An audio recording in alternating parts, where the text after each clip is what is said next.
All right, guys. So I caught this interesting and pretty funny debate on the Five, which used to be one of my favorite shows on Fox News back in the day. I'm a big fan of the Five, right? Back in the day, I was. Now, resident Five host Juan Williams has come under some scrutiny from those on the right, particularly those that are super pro Trump, because Juan Williams has some differing opinions, right? And in this segment, one of his differing opinions here is that Texas Governor Greg Abbott should face more heat for the energy situation in Texas during the winter storm than Cuomo should for the nursing home scandal in New York, right? And obviously both governors are under fire because both of them, to a certain extent, kind of screwed up, okay? But I do think that this is an interesting conversation and debate about, which one of these governors is more responsible for their situation. And they're basically going to debate this. So I want you guys to watch this debate, as I think it's pretty funny and hilarious how they kind of go back and forth on this. And I'll get my thoughts on what I think as well. Juan, you heard what we laid out, the possible charges at the top, at least 3. Do you think that they're going to bring charges? It looks like the FBI and I guess the Department of Justice, the prosecutor in Brooklyn, is looking into this. Yeah, I think it's going to be fully investigated, Jesse. The problem is it's not clear what crime was committed. Those crimes that were listed by that former, I guess he was a DA or a former assistant, I'm not sure. But it's not clear that he broke any of those laws. What is clear here is he did cover up the number of deaths at nursing homes, but he didn't cover up the number of total deaths. And to me, if you were a prosecutor, you'd say, what was your intent in terms of what you were doing? And he would say, my intent was about policy. I thought I was pursuing good intentions for the people of my state. Nah, that's not true, Juan. That's not true. His intent, we already know what his intent was, because that's what was reported in the original New York Post during that meeting, in which they said they fudged the numbers because they didn't want to give Trump ammunition to go after Cuomo for the nursing home scandal, right?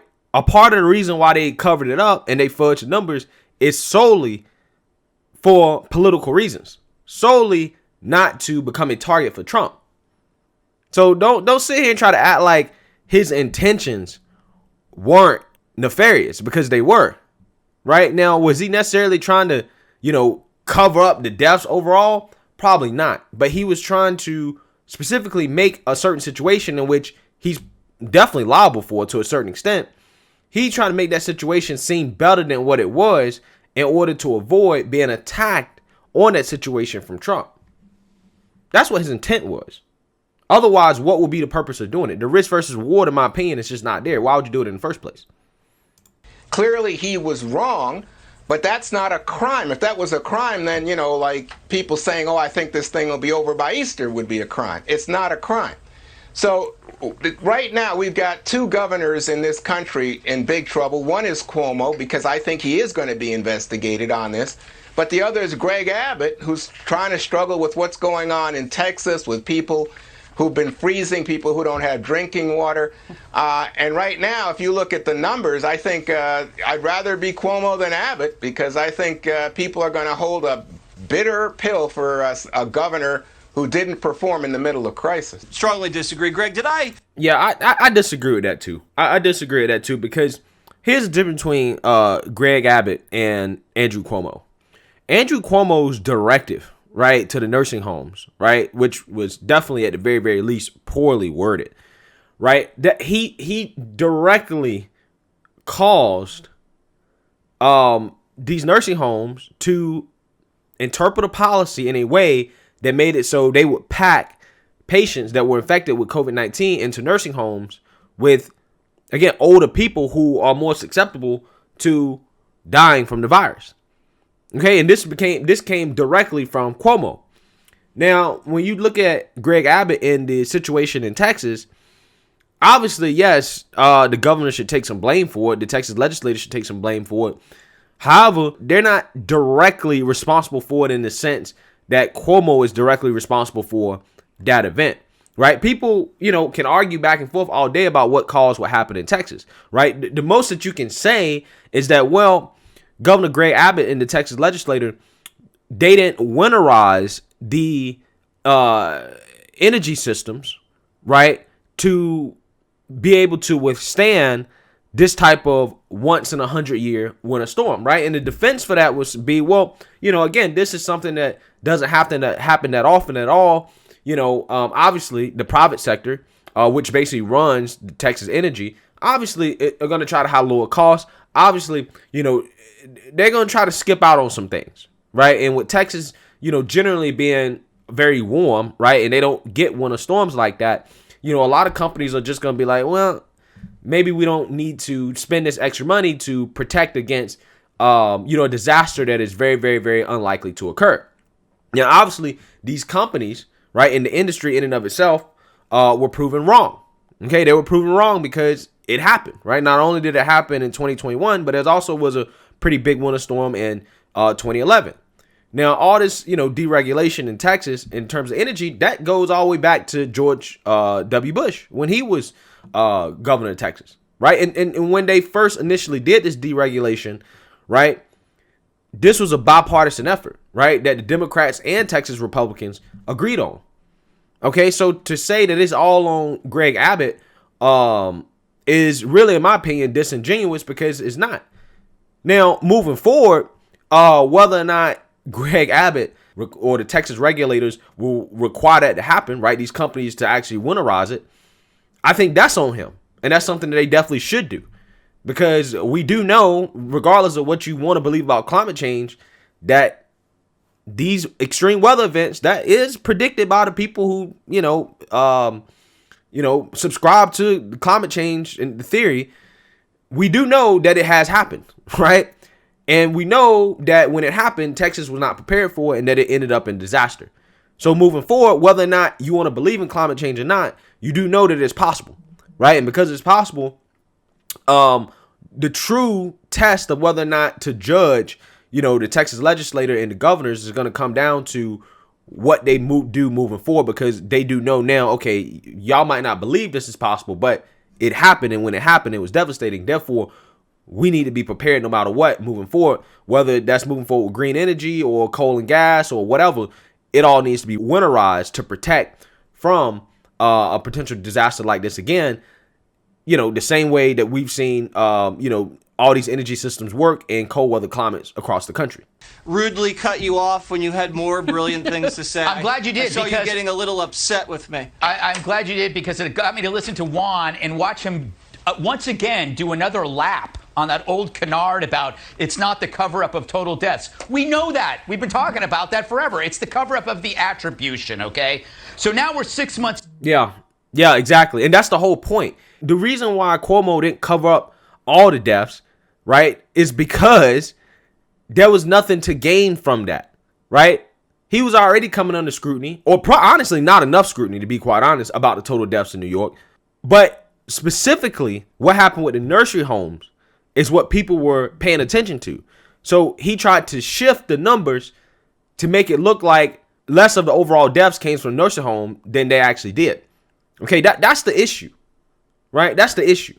Into this, and the tide is turning. You're seeing Saturday Night Live jumping in because they smell blood, and it's now Democrat approved, right? Yep. Where were these brave wits and columnists when it mattered? When it was happening? Think about the 5, 6, or 7 months ago when we were talking about the Javits Center and we were talking about the hospital ship that we saw every day on the west side empty.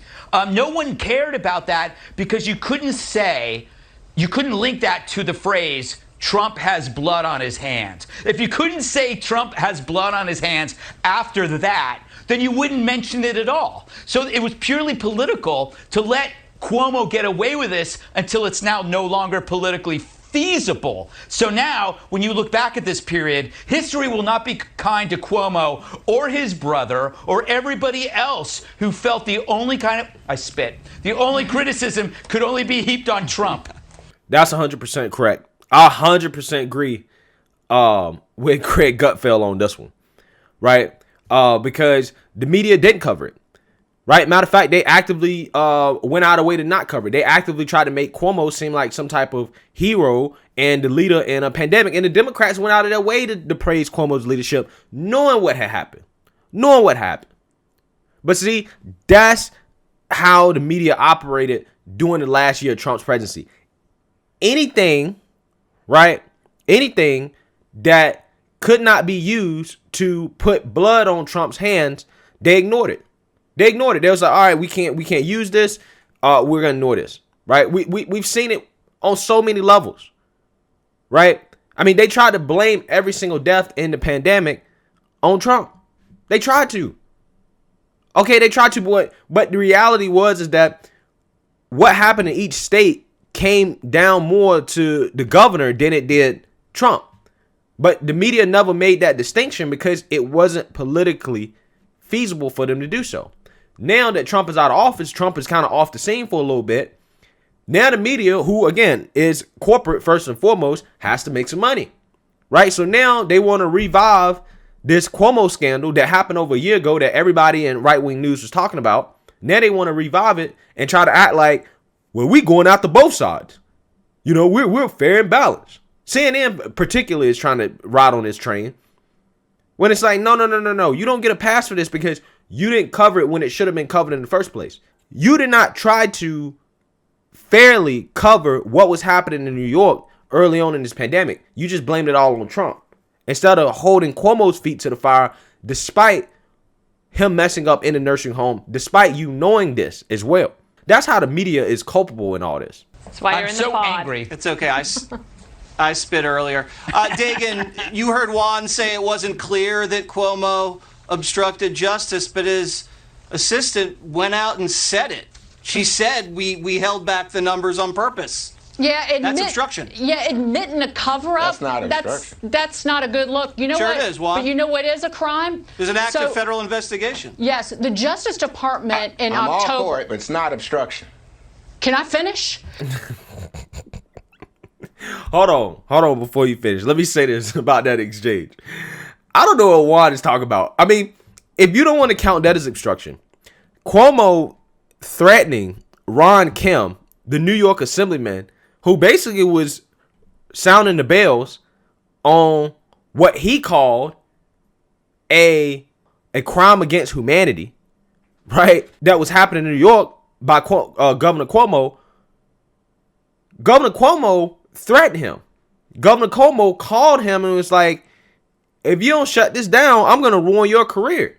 How is that not obstruction of justice? Cuomo literally threatened a Democratic assemblyman in his own state to get him to hush about Cuomo's corruption, about something that is being investigated, right? About numbers that he has to report to the federal government. How is that not obstruction? How can Juan Williams sit up here with a straight face and say the governor in Texas should be more worried than Cuomo? Again, the governor in Texas, they definitely take some blame. Obviously, your leadership, you take some blame, but he's not directly responsible for what happened, right? What happened in Texas was failure of multiple generations of leadership that failed to properly require winterization of the energy grid. Okay, that's really what comes down to what happened in Texas. What happened in New York with Cuomo was a direct result of Cuomo's memo telling nursing homes that they couldn't deny patients based off COVID-19. Those are, again, two very different things in which I think it's very, very clear to anybody that Cuomo is in a lot more trouble than the Texas government. Now, will the New Yorkers hold Cuomo accountable? That's a whole different conversation. Who knows? But, I hope they do. The same way I hope Texans hold their politicians accountable, right? Well, that's more obstruction than what Trump did, but go ahead. The Justice Department asked New York, for detailed data in October about from hundreds of private nursing homes. They foot dragged. They did not provide that information until the very last days of the Trump administration. Janice Dean reported on this, that a Justice Department official told her in December that New York State had failed to provide any data as of their October request. So New York, this is what the lawyer was talking about, writing about, the former DOJ worker, that the willful failure to provide information may itself constitute a criminal offense. That is a cover-up. That's the crime. But I'll add this, that I think that just watching Cuomo, even with the sound off, you can see this ogre spiraling, floundering, sweating desperation, saying things like, no one has the right to spread lies or misinformation that causes pain to families. You listen to him and it's like he's talking into a mirror, like Travis Bickle, the psychopath. All right, up next, rewarding Oh my God, mic drop on that one. Mic drop on that one. Y'all saw Juan Williams' face towards the end of that. He was getting burned on it. He was getting burned on it. And this has been happening to Juan quite a bit, I think. I mean, his takes haven't been the greatest lately. But anyways, guys, so in my opinion, I think what Juan was saying was kind of ridiculous. I definitely think that Cuomo is definitely more at fault for his situation than what happened in Texas with Greg Abbott. And I believe that, you know, moving forward, you know, obviously both politicians should be held to the highest standard, right, in their state and take responsibility for what happened. However, I mean, what happened in New York with Cuomo is an impeachable offense, in my opinion. And I think he definitely is obstructing justice, specifically when it comes to making threats to his own fellow Democratic colleagues who's just trying to do the right thing. Right. So let me know what you guys think. Do you guys think that Cuomo is more at fault for his situation, or Greg Abbott is more at fault for his situation in Texas? Let me know what you guys think. Make sure you like, comment, and subscribe. Most importantly, share a Black conservative perspective. Peace.